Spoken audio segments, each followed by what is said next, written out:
When I was a little girl, the world felt wide open before me, like a canvas just waiting to be painted with the colors of my imagination.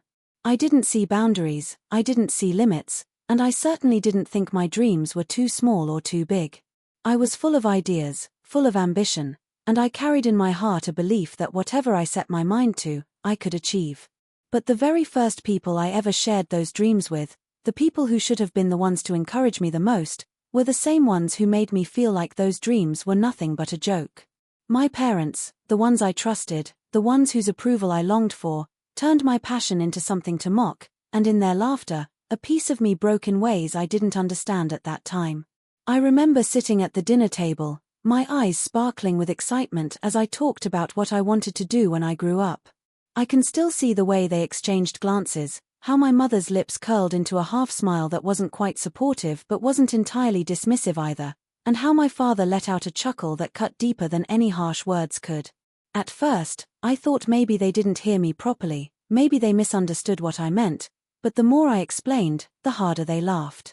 To them, my dream wasn't practical, wasn't realistic, wasn't worthy of their pride. They said things like, "That's not a real career," or "You'll never make money doing that," or "Why waste your time when you could choose something sensible?" Each word chipped away at the confidence I was trying so hard to build. I was still young enough to believe that my parents' opinions defined the truth. If they said it was foolish, then maybe it really was. If they laughed, maybe I really was ridiculous for thinking I could achieve something different. Their voices echoed louder than my own inner voice, drowning out the spark I carried inside me. I would go to bed at night replaying their words in my head.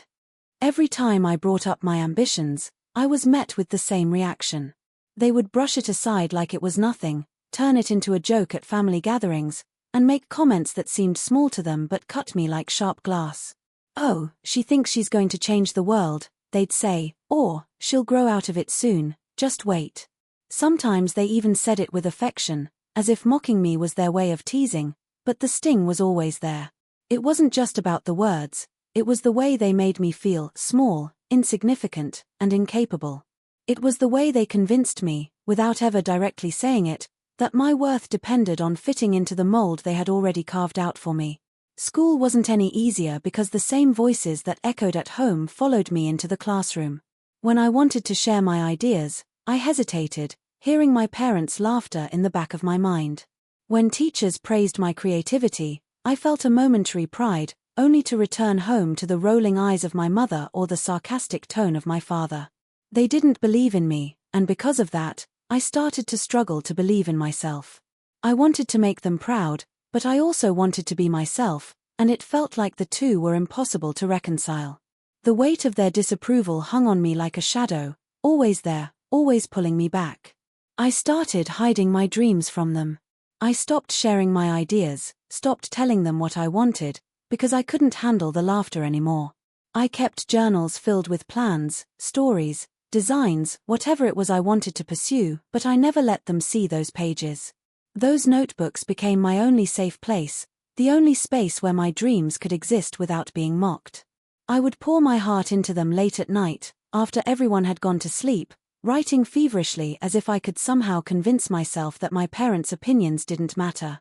Yet no matter how much I wrote, no matter how much I dreamed, there were moments when I wished I could be like other children, the kind who came home with stories of parents cheering them on, clapping for their smallest achievements, framing their artwork on the wall, or calling relatives to brag about their child's talent.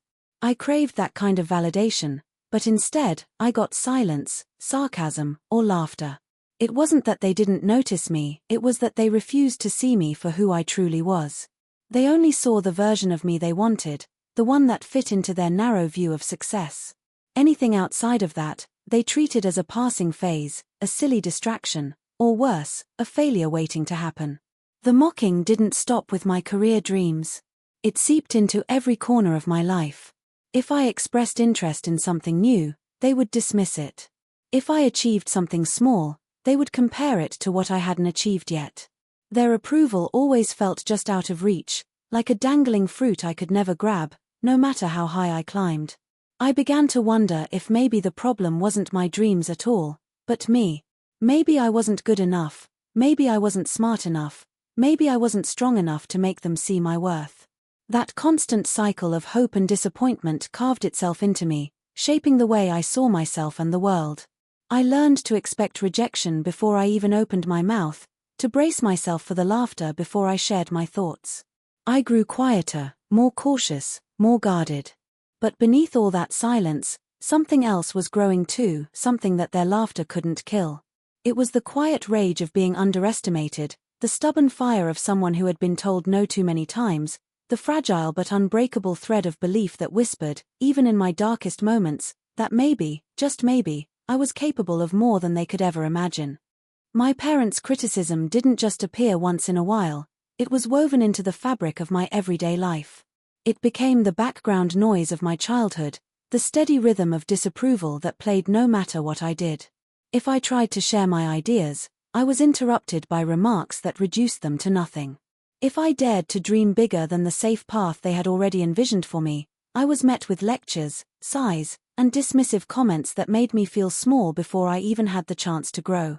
Their criticism wasn't always loud, but it was constant, and it left scars deeper than shouting ever could. Every morning felt like a test I hadn't studied for. If I dressed the way I wanted, they would say it was inappropriate, childish, or not what a serious person should wear. If I spent time working on something I cared about, they would complain that it was a waste of time.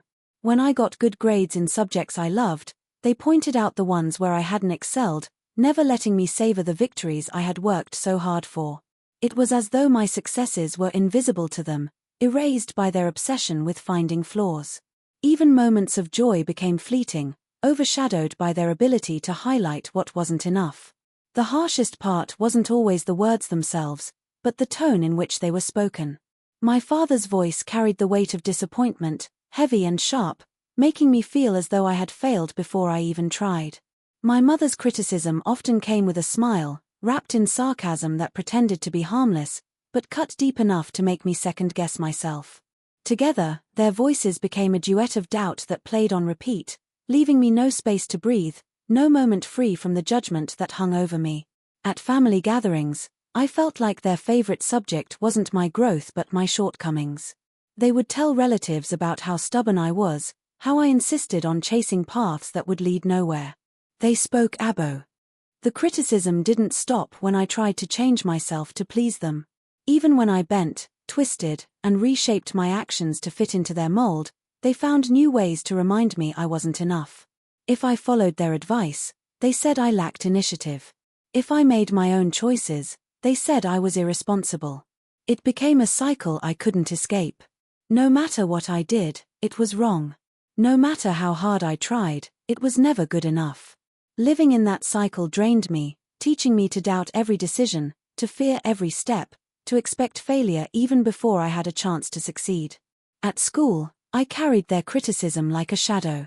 When teachers praised me, I smiled politely, but in the back of my mind, I heard my parents' voices telling me it didn't matter. When classmates admired my work, I brushed it off because I had been conditioned to believe that approval was fragile, temporary, and not to be trusted. Even when others saw potential in me, I couldn't see it myself. The only image I had of who I was came from the mirror of my parents' constant disapproval, and that reflection was always flawed, always lacking, always wrong. The criticism seeped into my smallest choices. Picking a hobby became a battlefield, because I already knew they would dismiss it as unimportant. Choosing what to study, what to wear, even what to say in conversation, all of it was filtered through the fear of their judgment. I became skilled at silence, at hiding, at pretending I didn't care. But the truth was, I cared deeply. I longed for their acceptance, longed for just one moment of unqualified pride in who I was becoming.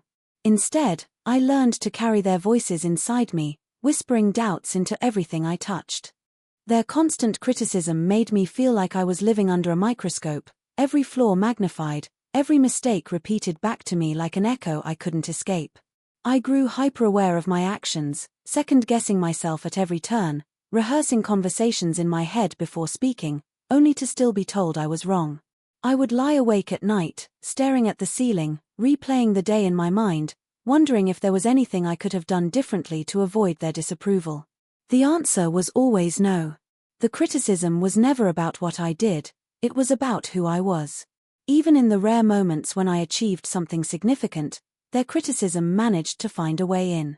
If I succeeded in one area, they quickly pointed out another where I had fallen short. If I reached a milestone, they said it was still not enough compared to someone else. Their words turned victories into ashes, making me feel as though nothing I accomplished truly mattered. It was exhausting to fight for recognition that never came, to chase approval that always slipped through my fingers no matter how tightly I tried to hold on. The more they criticized, the more I began to shrink inside myself. I learned to smile when I wanted to cry, to nod when I wanted to scream, to hide my true feelings beneath a mask of indifference. Outwardly, I pretended their words didn't bother me, but inside, they carved into me, leaving marks I didn't know how to heal. Their criticism became the air I breathed, so constant that I no longer knew what it felt like to live without it. It wasn't just something they said, it became part of who I was, shaping me in ways I didn't understand. I tried, over and over again, to change their minds, to prove that I was worthy, to earn their respect. But no matter how much effort I put in, the outcome was the same: more criticism, more disappointment, more reminders that I wasn't the daughter they wanted me to be. I carried that weight everywhere I went, and it followed me like a shadow I couldn't escape. Their criticism wasn't just a part of my childhood, it became the soundtrack of my life, playing in the background of every choice I made, every dream I dared to hold on to, every step I took toward becoming myself. Struggles were not something distant or occasional in my life, they became the foundation of my everyday existence, shaping the way I saw the world and the way I saw myself. From the very beginning, it felt as if every path I tried to walk on was filled with obstacles carefully placed to trip me. Some of those struggles came from the outside world, but the ones that cut the deepest came from within me, born out of the doubt and fear that had been planted in me by the people I longed to trust the most. I wanted to move forward, to rise above the voices that told me I was not enough, but every step felt heavy, weighed down by an invisible burden I could never set aside. The earliest struggles came in the form of self-doubt. I would start with determination, my heart ready to give everything I had, but then the voice in my head would remind me of all the times I had been told I would fail. It wasn't just a whisper, it was a steady stream of criticism that followed me into everything I did. If I sat down to study, I wondered if the effort even mattered because someone had already told me I wouldn't succeed. If I tried to express myself, I hesitated, thinking about how my words would probably be dismissed or mocked. That hesitation, that pause, grew into a constant shadow, making me question my abilities before I even had the chance to test them. Struggles came in school too, where I wanted to prove myself but felt like I was constantly carrying the weight of invisible expectations. When others saw a challenge, I saw a battlefield. A simple assignment became a test not of my knowledge but of whether I could silence the doubts in my mind long enough to complete it. When I excelled, I couldn't celebrate, because the struggles weren't about reaching a goal, they were about fighting the voice inside that told me the achievement wasn't real, that it wasn't good enough. And when I failed, the voice grew louder, confirming every negative word I had ever heard from my parents, pressing into me the idea that they were right all along. It wasn't just academics where the struggles took root. Everyday interactions became exhausting.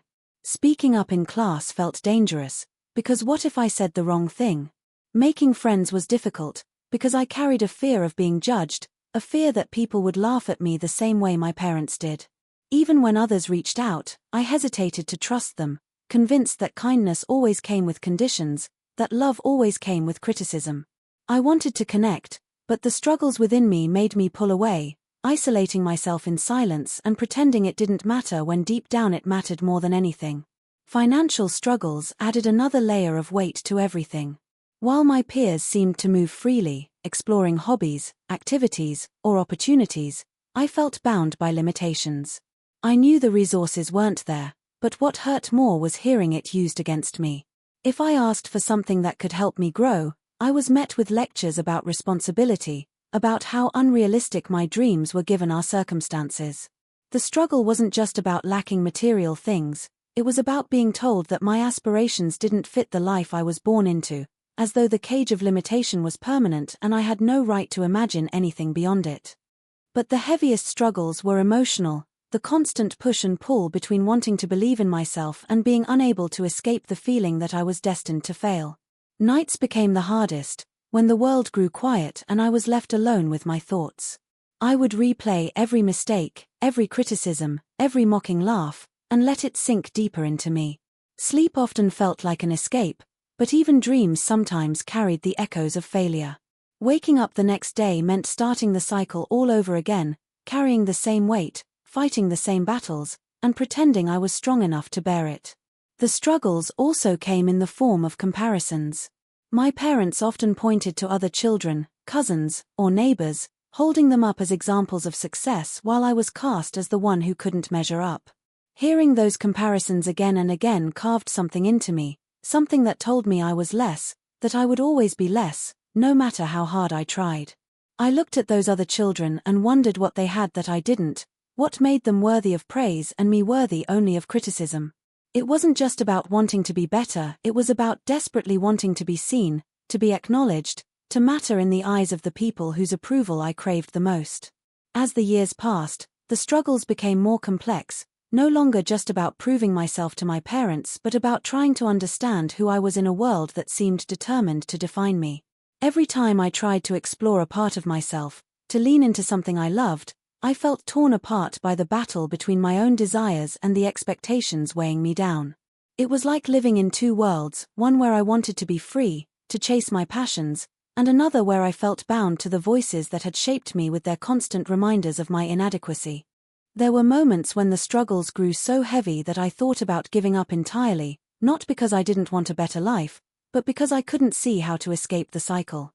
I thought maybe it would be easier to surrender, to accept the version of myself my parents saw, to live in the narrow box they had created for me. But even in those darkest moments, something small and quiet inside refused to die. That small voice told me that the struggles I faced were not the end, that they were shaping me into someone stronger than I realized, even if I couldn't see it at the time. The struggles taught me resilience in ways I didn't recognize while I was living them. Every obstacle, every doubt, every moment of criticism planted seeds inside me, seeds of stubbornness, seeds of defiance, seeds of strength that were buried beneath layers of pain. They made me carry burdens too heavy for someone my age, but they also forced me to find ways to stand up under the weight. The struggles became my training ground, a silent, grueling process that pushed me to endure, to keep moving, to keep trying even when the odds were against me. Yet none of it felt noble or inspiring while I was in the middle of it. It felt lonely, exhausting, and endless. Struggles didn't arrive in neat packages with clear lessons, they came like storms, tearing things apart, leaving me to pick up pieces without knowing how they would fit together again. They left me tired, uncertain, and aching for a kind of peace I couldn't find. But even as I stumbled under the weight of it all, I kept moving, even if it was only one small step at a time, even if it was only surviving one more day with the hope that someday the struggles would mean something more than just pain. Turning pain into motivation was never a conscious decision at first, it was more like a survival instinct, a way to keep myself from collapsing under the constant weight of doubt and criticism. When you are told over and over again that you are not good enough, that your dreams are foolish, that your efforts will never amount to anything, something inside you has only two options: either accept it as truth or fight against it with every ounce of strength you have. I didn't wake up one day suddenly ready to fight, but slowly, through every sting of rejection and every wound from words that cut too deep, I began to realize that the same pain that was meant to break me could also be the very thing that pushed me forward. At first, pain felt like chains. Every insult, every mocking laugh, every comparison wrapped itself around me, pulling me down and making me believe that I was destined to stay at the bottom. I carried it everywhere, heavy and suffocating, unsure how to free myself. But with time, I noticed that the pain also carried energy, a fire that burned hot enough to keep me moving even when I wanted to give up. It was as if each wound added fuel to a hidden flame inside me, a flame that whispered that I didn't have to prove them right, that maybe, just maybe, I could prove them wrong. I began to use their words as reminders, not of who I was, but of what I refused to become. Every time my parents told me I would fail, I silently told myself that I wouldn't. Every time they compared me to someone else, I reminded myself that my path didn't have to look like anyone else's. Instead of letting their criticism silence me, I began to let it echo in my mind until it became unbearable, and then I turned that unbearable weight into drive. I started to think, if they believe I can't do this, then I will make sure I do.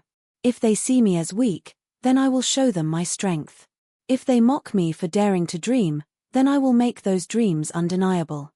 Pain became the sharp edge that carved discipline into me. When others rested, I pushed harder. When I was tempted to give up, I thought about the satisfaction on their faces if I failed, and that thought alone kept me going.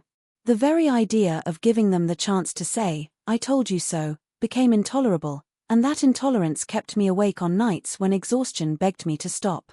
I studied harder, worked longer, planned more carefully, and held on more tightly to the vision of a future where I wouldn't just survive, I would thrive in spite of them. There were days when the pain was overwhelming, when it felt like I was climbing an endless hill with no peak in sight. But even in those moments, I used the memory of every mocking word as a kind of fuel. I replayed their voices in my head, not to torment myself, but to remind myself of why I couldn't quit. Their voices became the background to my determination, a constant reminder of what I had to overcome, a soundtrack of doubt that I turned into the rhythm of my persistence. I started to notice small victories that came from channeling my pain into motivation. Tasks that once felt impossible became manageable because I had trained myself to see them as stepping stones, not obstacles. Failures still stung, but instead of crumbling under them, I let them harden me, teaching me lessons that criticism never could. Every setback became a challenge I was determined to rise from, and with each rise, I grew stronger, more certain that pain could no longer control me, it could only push me further. Pain also reshaped the way I viewed success. It wasn't just about reaching goals anymore, it was about proving something to myself. It was about looking at the broken pieces they left me with and building something out of them, something they couldn't take away. The more I transformed my pain into progress, the more I began to realize that motivation born from suffering is not fragile, it is fierce. It doesn't fade easily because it is rooted in the deepest parts of you, in scars that remind you every day of where you came from. I began to live with a quiet determination. I didn't announce my plans, I didn't seek their approval, I simply worked. Behind every effort was the memory of what I had endured, and that memory made every step heavier with meaning. It wasn't just about chasing success, it was about rewriting the story they had written for me. They had tried to cast me as the failure, the dreamer who would never make it, the child who would always fall short. But I was determined to take that script and turn it into something else, something entirely my own. Pain became the reason I refused to settle. When opportunities felt out of reach, I fought harder to grab them. When people doubted me, I remembered that I had already survived the worst kind of doubt, the kind that came from my own family. Nothing else could sting as badly as the wounds they had given me, and that realization gave me a strange kind of freedom. If I could withstand their rejection, I could withstand anything. That thought alone gave me courage to step into spaces where I didn't feel welcome, to take risks others were too afraid to take, to speak even when my voice trembled. Slowly, I began to understand that my pain wasn't just a burden, it was a teacher. It taught me resilience, patience, and endurance. It taught me how to push forward without applause, how to keep going without recognition, how to trust myself when no one else did. It taught me that even in silence, progress is possible, and even in loneliness, growth can bloom. The pain had stripped me down, but in doing so, it had revealed the core of who I was, the part of me that refused to be broken, the part of me that insisted on standing back up no matter how many times I was knocked down. The more I leaned into this transformation, the clearer it became that motivation doesn't always come from happy beginnings or supportive voices. Sometimes it is born out of the deepest wounds, forged in the fire of rejection and ridicule. And while it might not have been the way I wished to find my strength, it was the way I had. My pain became my proof that I could endure, my fuel to keep moving, my reminder that the world could try to break me but I always had the choice to rise again. Achieving career success was never a straight path for me, it was a road full of twists, setbacks, and countless moments where quitting seemed easier than pushing forward. What made it even harder was the weight of carrying other people's doubts along with my own. From the very beginning, I knew that if I wanted to make something of myself, I would have to fight not only against the challenges in front of me but also against the invisible scars left by years of criticism. Success, for me, wasn't just about reaching a position or earning a title, it was about proving that I could rise despite the voices that had once told me I wouldn't. The early steps were the hardest because I didn't have the comfort of encouragement. While others leaned on their families for support, I had to become my own source of strength. I started small, taking opportunities that didn't look glamorous but gave me the chance to learn. Every job, every task, every responsibility became a piece of training ground where I sharpened my skills, even if no one else noticed.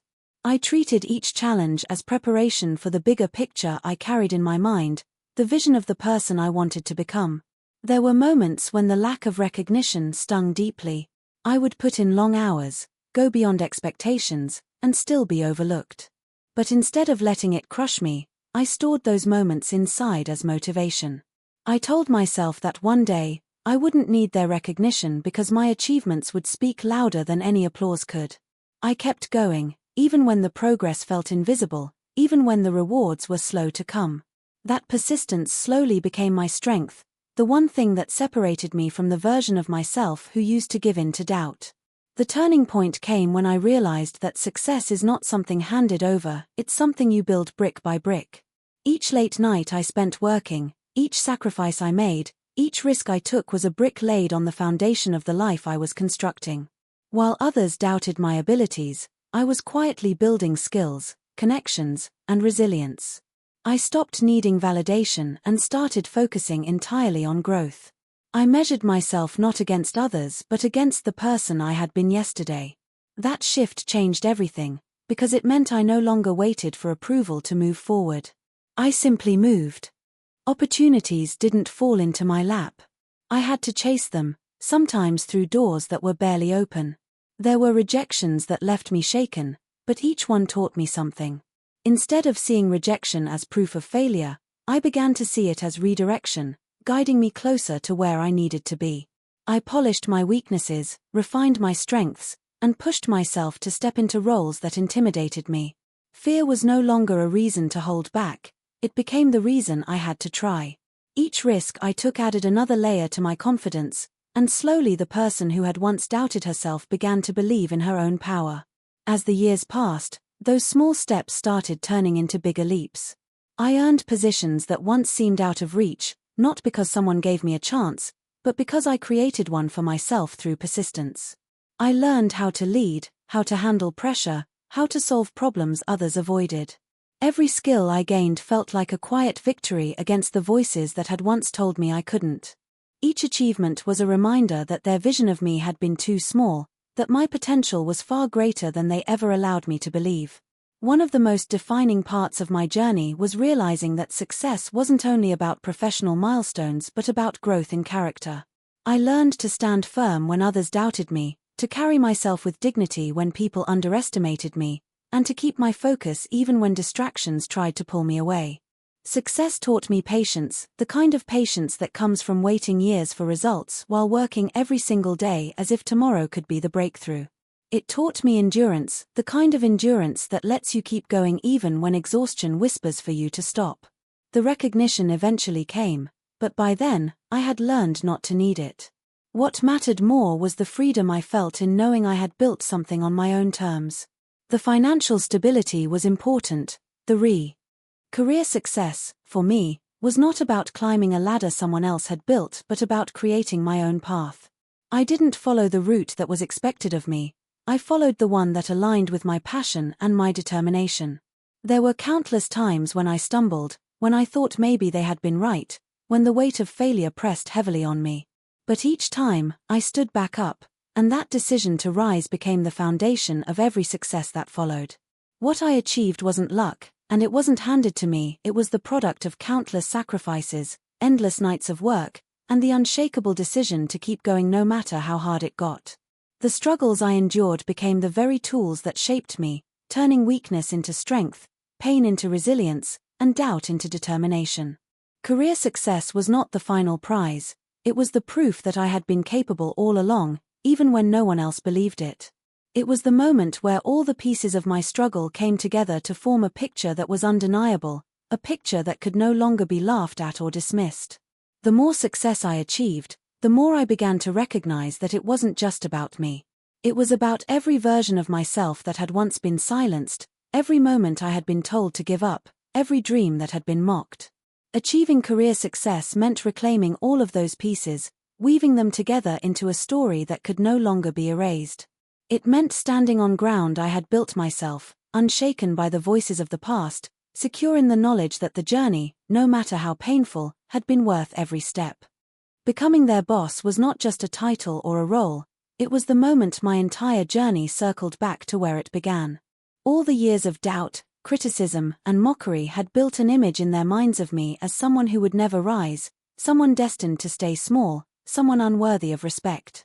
Yet life has a way of twisting the story, of placing you exactly where you were told you could never be, and suddenly, I found myself not beneath them but above them, holding the very power they once believed I would never touch. It wasn't about revenge in the sense of cruelty, it was about standing in a position that proved their laughter had never defined my destiny. The first time they had to address me formally, it was strange for both them and me. For years they had used my name with sarcasm, attaching it to jokes or disappointments. But now, they were forced to speak it with respect, because the position I held demanded it. I could see the discomfort in their eyes, the way they tried to hide the shock of being on the other side of authority. For so long, they had been the ones controlling the narrative, deciding what counted as success and what didn't. Now, those definitions no longer mattered, because I had reached a place that required them to answer to me, and there was no way to dismiss it. It wasn't a sudden shift, the transition had been gradual. They watched from a distance as my career grew, first doubting, then denying, then quietly observing. They never openly acknowledged it, but I could sense their unease as I moved higher, step by step, into spaces they had never imagined I could enter. When the day finally came that they had to report to me, the silence said more than words ever could. The same people who once told me I wasn't capable now had to depend on my leadership, my decisions, my approval. Power changes dynamics, but what struck me most was not the authority I held over them but the realization of how far I had come. I remembered the countless. The irony was sharp. The same people who told me my dreams were foolish were now forced to respect the reality of those dreams. The same voices that once mocked me were now quiet, subdued, careful with their words. Every instruction I gave, every decision I made reminded them that the balance had shifted completely. They were no longer in control of my life, no longer able to dismiss me, no longer able to define my worth. I was the one holding the authority they could not escape, and the power of that truth was undeniable. Yet becoming their boss was not just about authority, it was about transformation. It forced them to see me differently, to confront the fact that the child they once underestimated had grown into a leader they had to respect. It forced me to see myself differently too. For so long, I had carried their criticism as chains, but standing in that role, I realized those chains had been broken long before this day. My success had not only freed me from their judgment but had placed me in a position where their opinions no longer mattered. The power was not just in the role itself but in the freedom it gave me, the freedom from needing their approval. There was a strange silence in those first interactions, as if they were trying to reconcile the image they had built of me with the reality standing in front of them. They were cautious, careful, almost hesitant in ways I had never seen before. Their authority over me had dissolved, and in its place was something unfamiliar to them: dependence. They needed me to lead, to make decisions, to guide the very environment they were a part of. That dependence was something they had never imagined, and it left them vulnerable in ways they were not prepared for. For me, it was a test of restraint. I could have used that power to humiliate them, to throw back every word they had once used against me, to make them feel the same smallness they had forced on me. But I chose not to, because true power does not need to imitate cruelty. My success was already the answer, already the proof, already the unspoken response to every insult and every doubt. Simply being in that role, simply carrying the title of boss, was enough to turn the story upside down. Every day I walked into that space, I carried with me the memory of the journey. The long hours of struggle, the silent determination, the sacrifices they never saw, it all came back as I gave instructions, made decisions, and led with authority.